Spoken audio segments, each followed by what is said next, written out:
Hi, everybody. It's Braden here with another episode of History with Braden. And today we are going to learn about the Progressive Era, one of my favorite times in history. And we're going to learn a little bit about the aspects of it, what led to it, and major developments within it.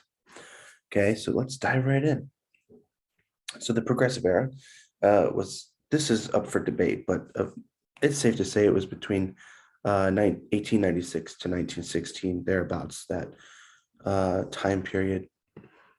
And one of the things that led to the Progressive Era was the Industrial Revolution, or also known as the Gilded Age. And during this time, we saw a huge rise of big business and corporate titans like Andrew Carnegie, uh, John D. Rockefeller with the steel industry, Andrew Carnegie, um, Rockefeller with the oil industry, Carnegie with the steel industry, and then J.P. Morgan with the American Bank. We also saw an increase in innovation and technology and factories uh, uh, as things started rolling out for consumers much more efficiently and effectively and quickly. Profit became much higher. Greed became much more significant. In these factories, you had to hire laborers.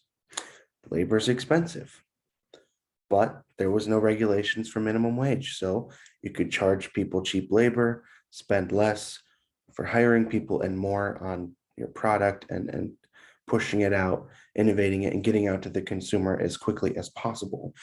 We also saw a huge shift in supply and demand as things became much more exuberant, things became much more in demand, everybody wanted them. Supplies started increasing. You had to buy more stuff to make more stuff. Inventions, we saw a huge flush of inventions during this time. And when you come up with a new product, it does new things. It has new ideas. It changes the way we do things, and then people want it. For example, when the first smartphone first came out, it was changed the way technology and communication worked all together, and everybody wanted the new smartphone. And then sadly, at this time, we started seeing a huge divide between the working class and the rich. The rich became richer and the poor poorer. So what are a few of the inventions during this time that were significant? So let's touch on them. So the spinning jenny, which helped to weave cotton much easier. The steam engine, which made in 1712, which made transportation of goods, transportation of people much more efficient. The telegraph, making communication much more efficient. Dynamite, making it easier to mine for coal and oil. Photography, which this is a cool one because photography actually became its own business. This is kind of an example of that supply and demand thing. Photography was a whole new technology, a whole new invention. It also became a whole new industry. Um, Not a lot of people knew how to become photographers, so people would pay a lot of money to get their photograph because nobody else knew how to do it. You couldn't just go down to your cousin and say, hey, can you take a picture of us? Because most people didn't know how to do it. So getting a picture with your family was in high demand. So people paid a lot of money to get it done. The typewriter, making it much easier to write. Education became much more efficient, teaching, as well as the press, making newspapers, journalism, activism, all that became much more efficient with the typewriter. And then we also saw the electric generator, okay, making factories electric, having electric heat, electric lighting, things like that. And then obviously the modern factory, which made consumerism and innovation much more productive. And then muckrakers. So a lot of people don't know what muckrakers are. Another word for them is just activists and journalists. And again, they get their term because they were raking up all the muck of the world, all that yucky stuff that was hidden behind government bureaucracy. These people were reaching out. They were investigating through investigative journalism. We'll talk about that with Ida Tarbell. She created investigative journalism.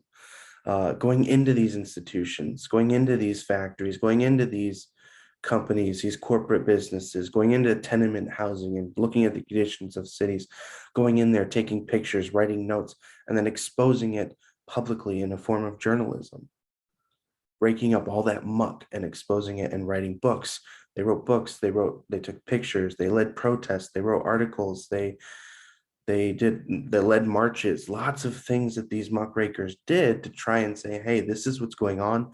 People need to know what's going on, and it doesn't look like it's very good. A few examples of some muckrakers that were significant was Jacob Riis with his book, How the Other Half Lives, describing the conditions of tenement housing, crowded living spaces, the condition of the city. If you ever look at New York City, the classic pictures, you see those canopies over all the story windows going all the way up the tower. Now, a lot of people think, oh, it's just so you can have shade or protection from the rain. Actually, what those are created for was because during this time you had skyscrapers, which was in the Industrial Revolution. They built upward instead of outward. They built skyscrapers, but there was no electric plumbing. So people would actually dump their feces out their window, and those canopies were to protect the people walking from getting splatted by poop. Pretty disgusting. And then you can also imagine how the city smelled with all those feces and garbage just lining the streets. Oh. And then we had Upton Sinclair with his writing The Jungle. And in this jungle, well, in The Jungle, he described the conditions of the meatpacking industry. And one of the stories I remember from reading that book that really made me think about how bad these conditions really were was how cold it was in there. There was a story of workers putting their feet into the carcasses of the dead cows and pigs and goats that they were slaughtering to keep their feet warm. So not only they have terrible footwear, the conditions are freezing, so they have to resort to putting their feet in dead carcasses. But at the same time, once they take their feet out, they're still cutting up that meat, processing it, and shipping it out to be sold to the public. Yeah, feet meat. Real appetizing, isn't it? Ida Tarbell with her investigative journalism, again, asking these questions, taking these pictures, going into these institutions and searching for their motive. Bob LaFollette with the Wisconsin Plan, Frederick Taylor with Taylorism, and then Jane Addams with her whole houses. And her whole houses were kind of like places for workers to go. She had daycare systems. It was kind of like a place where you can go and hang out and just kind of utilize resources. And then we saw a huge spike in populism and other political reforms throughout this time. One of the biggest up and coming things during this time was the rise of the Populist Party. And the Populist Party rose with the rise of big business and the rise of these corporate titans. The country saw a major fall in the treatment of workers and the respect that the country had for workers. Before this time, before the Industrial Revolution, America was a much more agricultural country. We profited off of hard work, of farming, of working, and then along came the Civil War, and we were kind of forced to industrialize. And then we got used to the idea of industrialization after the Civil War, led to the Industrial Revolution.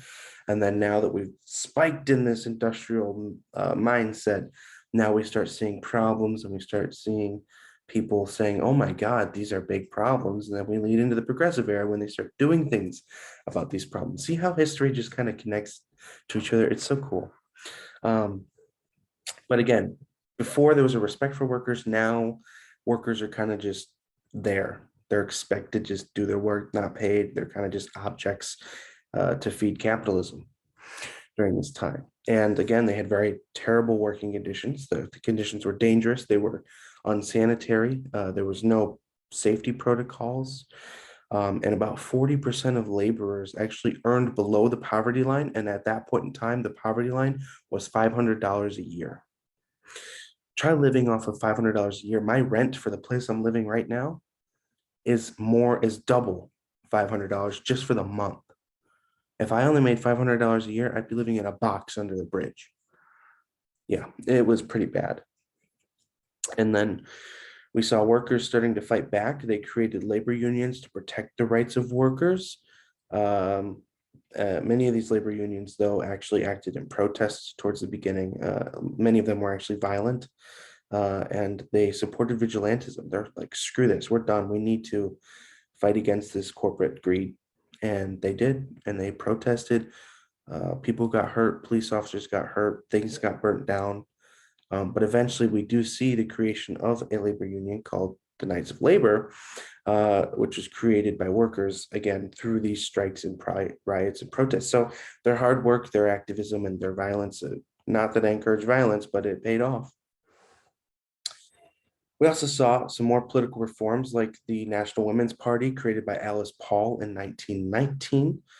We actually saw somebody run under the National Women's Party when she was fighting for women's suffrage, Representative Jeanette Rankin, a Republican. And then again, women's suffrage became the talk of the town, especially after Woodrow Wilson was elected during his parade in New York City with a big banner that said, "It's time to support women's suffrage."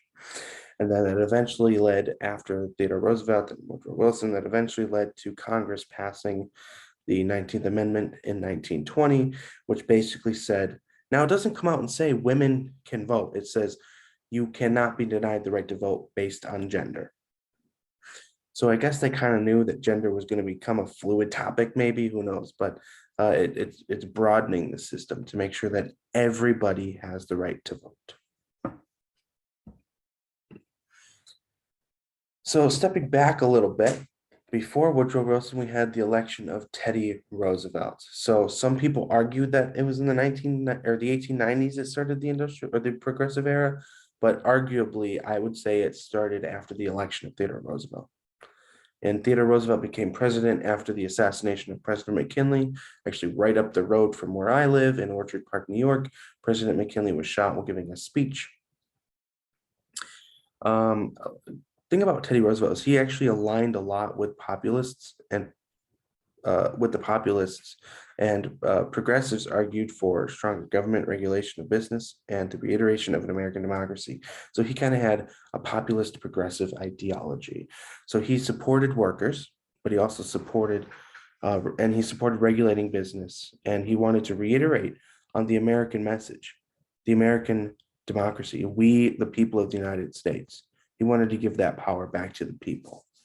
He also created the Sherman Antitrust Act, and became known as a trust buster because the Sherman Antitrust Act was an act that vigorously took on these corporate businesses to say, hey, no more monopolies, no more trusts.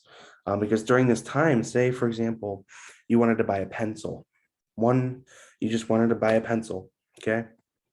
What these big businesses would do is they would buy out all the mom and pop pencil stores. So you say you have a little pencil store down in, Roger and Julie Smith are custom making their pencils to engrave your name. Well, these big corporations are going to buy out those mom and pop Smith custom pencil stores, and they're going to create one giant pencil corporation. So if you want to buy a pencil, you can only get it from one place, and only one company will profit from that. Theodore Roosevelt, along with workers and millions of people across the country, are saying no, that's wrong, because not only are they eliminating competition so they can spike their prices up, and they're like, well, we're the only people you can get pencils for, so people need pencils, they're going to pay the price for pencils, but it's also wiping out mom and pop businesses. Who knows what happened to the Smiths? Maybe they became unemployed, maybe now they're living under a bridge, who knows? But corporations didn't care about that, but Theodore Roosevelt did. And then he also won his reelection with flying colors with his square deal type campaigning, where he focused on controlling corporations, preserving natural resources, and protecting the consumer, the people buying the products, the American people.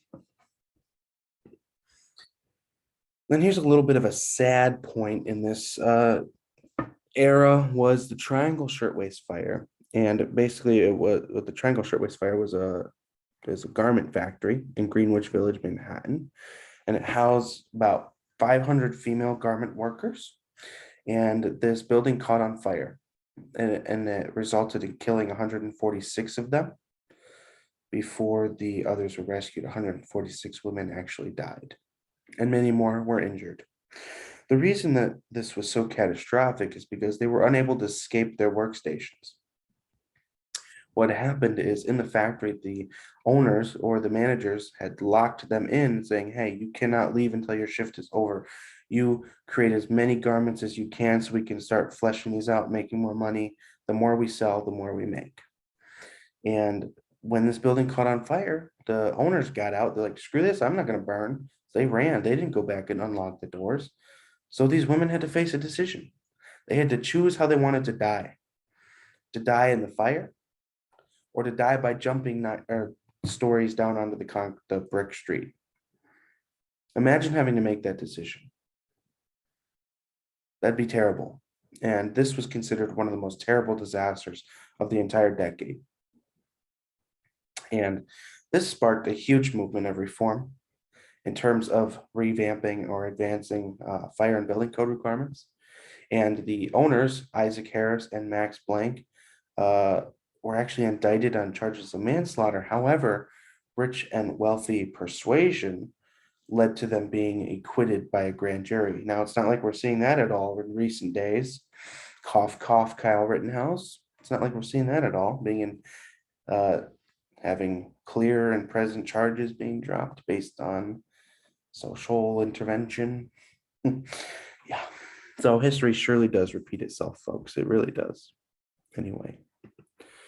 And then we see a new political climate going throughout this time. Now, we saw this a little bit before. We keep seeing it throughout the whole era.